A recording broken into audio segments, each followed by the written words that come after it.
Due to the issues with YouTube and COPPA, I am making it clear that this video is intended for adult viewers only, as some of the craft products used are not appropriate for children. If you're a parent, please use your discretion and common sense. Thank you for understanding.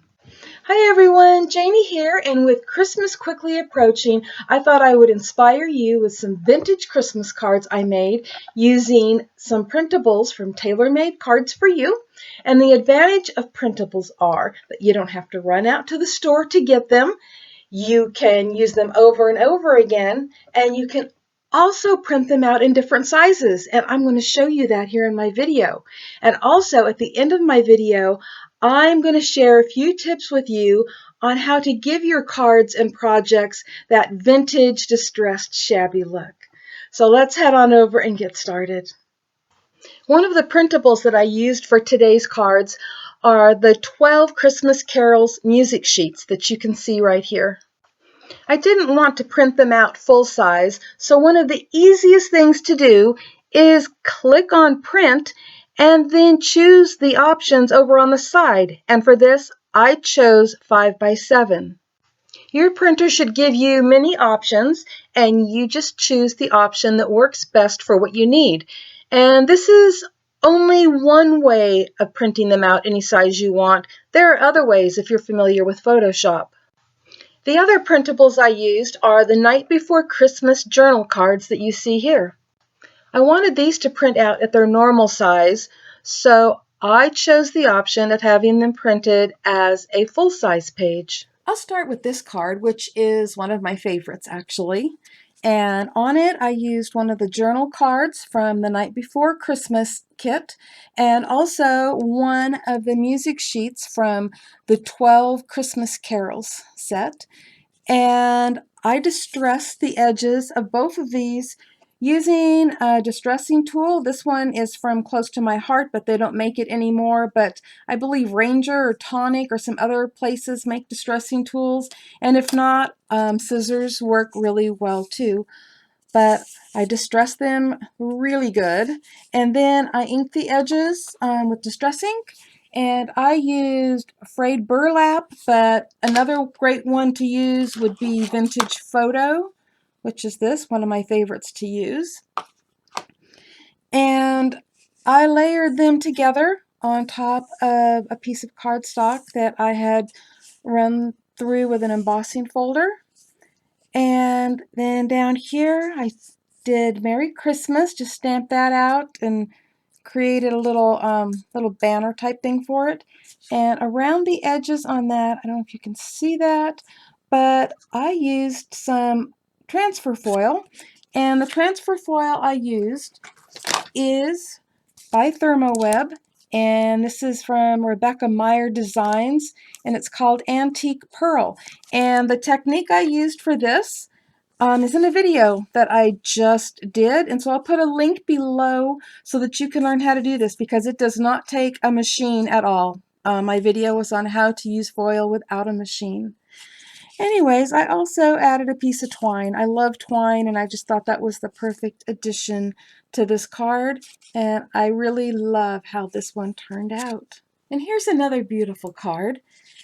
And for this one, I used another one of the music sheets from the 12 Christmas Carols. And this one I just inked the edges. I didn't distress it with a distress tool or anything. And then this die cut right here is actually, let me grab it. It's actually one I just got from I Love Arts, and I showed this in a haul video that I just did, and I'll put a link below.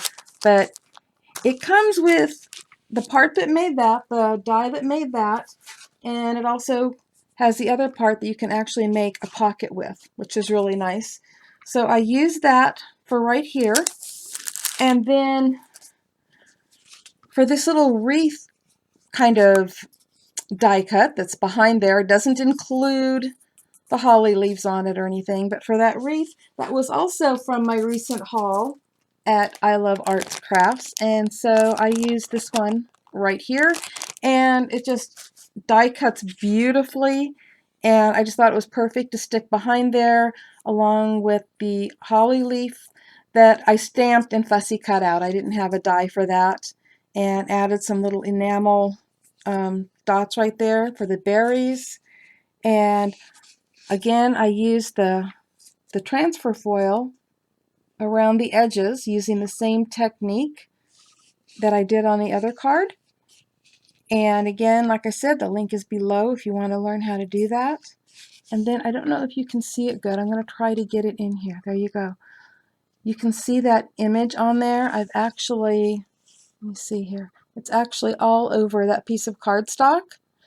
And I created that by stamping an image, just continually stamping it all over there, just using something like this that you would use for, using embossing powders, only I did not use any embossing powders. I just stamped with it, and it just creates a wonderful, subtle design on the cardstock. And so I really love the way that card came together. For this card, I also used the 12 Christmas carols again. I'm using this a lot because I love it, and there's 12 of them to choose from. And as you can see, there's actually paint splatters on this. I used gold and black, and I would show you how to do that on camera, but I'm not good enough at it, and it would end up on my camera and on my laptop. But basically, you just water down your paint enough and use a little brush and just kind of tap it and let it splatter. And it just creates a really nice effect, as well as the fact that I distressed the edges and inked the edges on this and layered that on top of a piece of patterned cardstock. And then for the tree, I just had this tree die that doesn't have a name or a brand, and I actually die cut 2 of them and layered it on there for a little dimension, and then used stickles just to create some sparkly decoration on the tree. And that's basically all I did to this, and it came out great. Now this card I love, but I almost hate to show you because what I used to make it is no longer available. This is a embossing and die cutting folder from Cricut for Cuttlebug, and they no longer sell that. But I will tell you that I think you can do this, well, I know you can do this another way. Just take a piece of cardstock, use a die to cut out a shape that you want to cut out, and then run it through the embossing folder so it embosses it, and then take a glitter gel pen and just go over all of the embossed areas, and you will get the same effect. And then I put this behind it, which is another one of the 12 Christmas carols. And for this one, I also splattered it with the black and gold. And so it's, behind this top layer, and I added a couple gems. Now, you can also just die cut this without putting it behind there and putting it on the top, and you would get the same look. Either way you do it, it's going to be beautiful. I could say I saved the best for last, but it just happens to be one of my favorites. And for this one, I just used 3 different cardstocks, and what I did was I layered these 2 underneath this piece. So half of the card was the red, half of the card was the green, and then I cut out a piece of the pattern to go across it so you can't see the seam where the red and the green come together. And I went around the edges of these cards as well as that strip with the transfer foil. And then I layered these 2, which are from The Night Before Christmas. And I just thought that they're just so cute. Merry Christmas, and there's Santa right there. So absolutely perfect.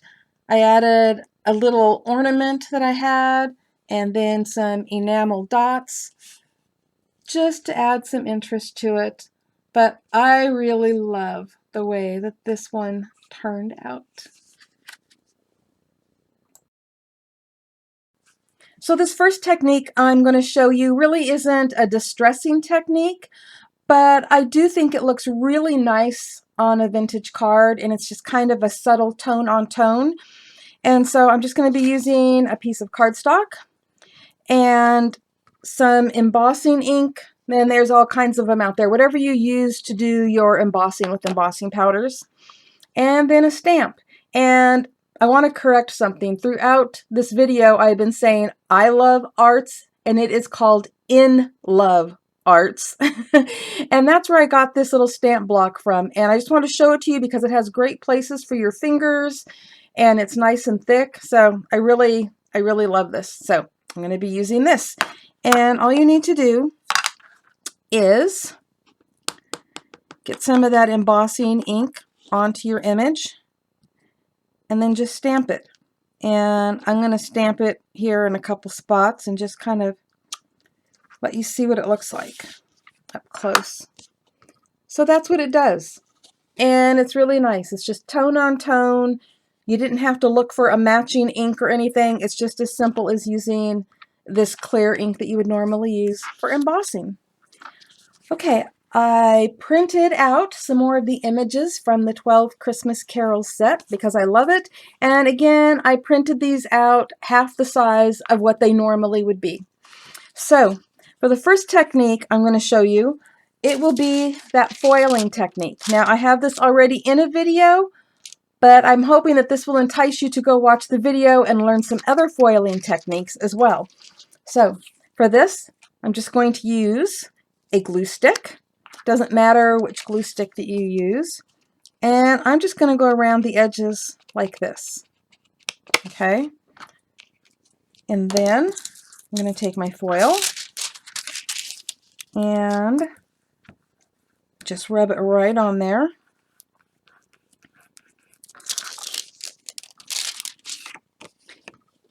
And that is how I got the foiling around the edges on those cards that you saw.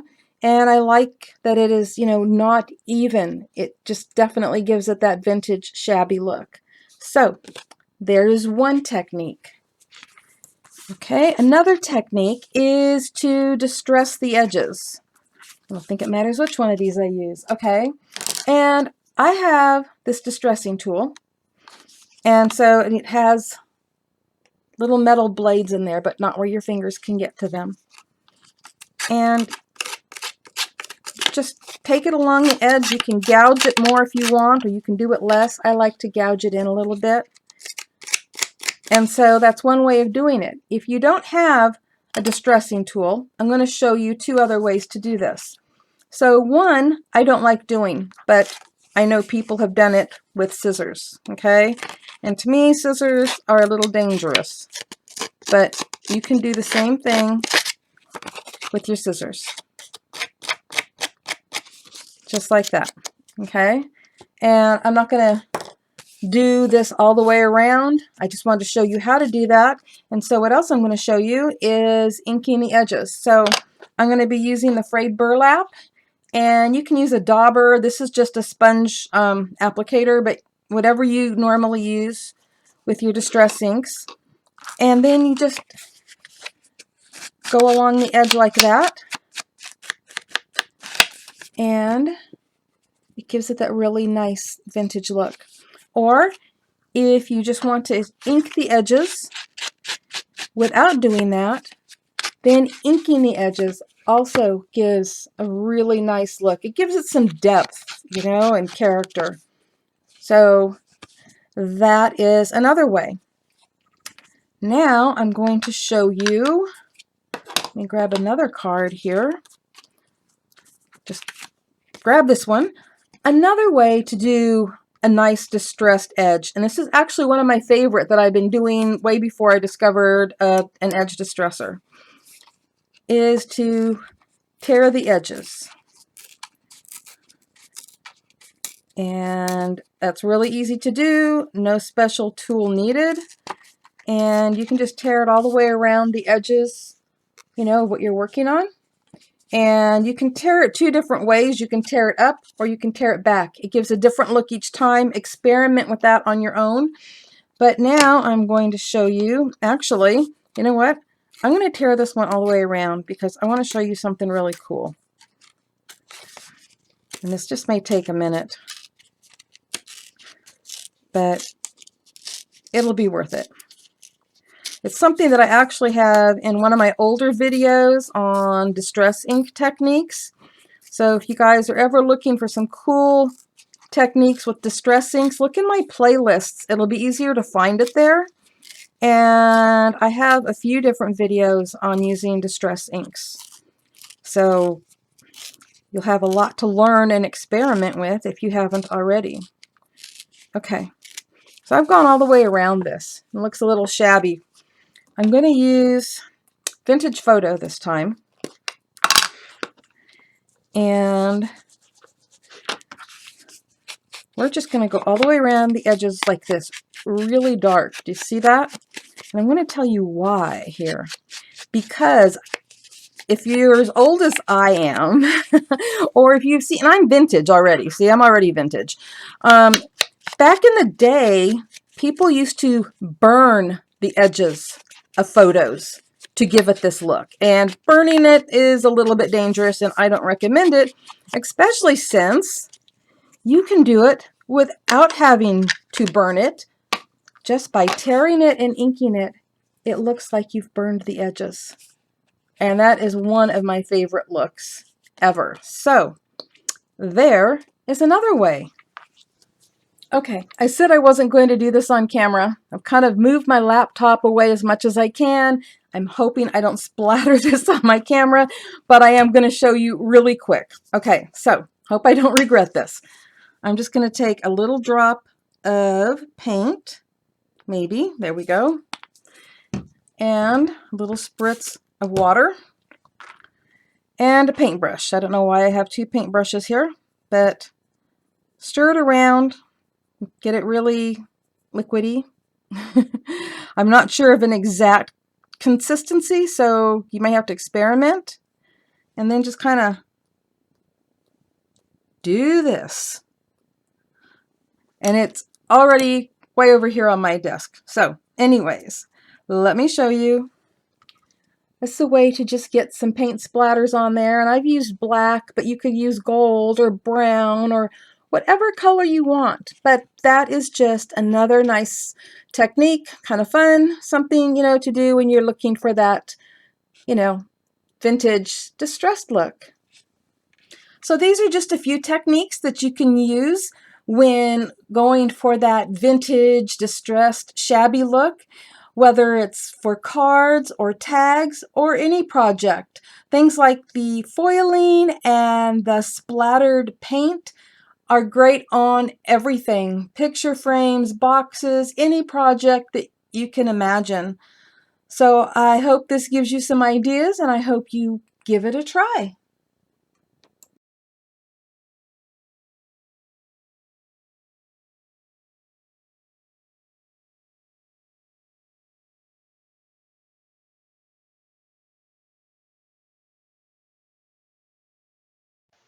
Thank you all for watching today, and I hope this has inspired you. You need to get started on those last-minute Christmas cards. And to help you out, I have links below in the description box where you can find the printables that I used today, as well as a link to tailor-made cards for you so that you can look at all the other images and maybe find some other ones you want to use. Happy crafting, everyone, and Merry Christmas. Bye-bye.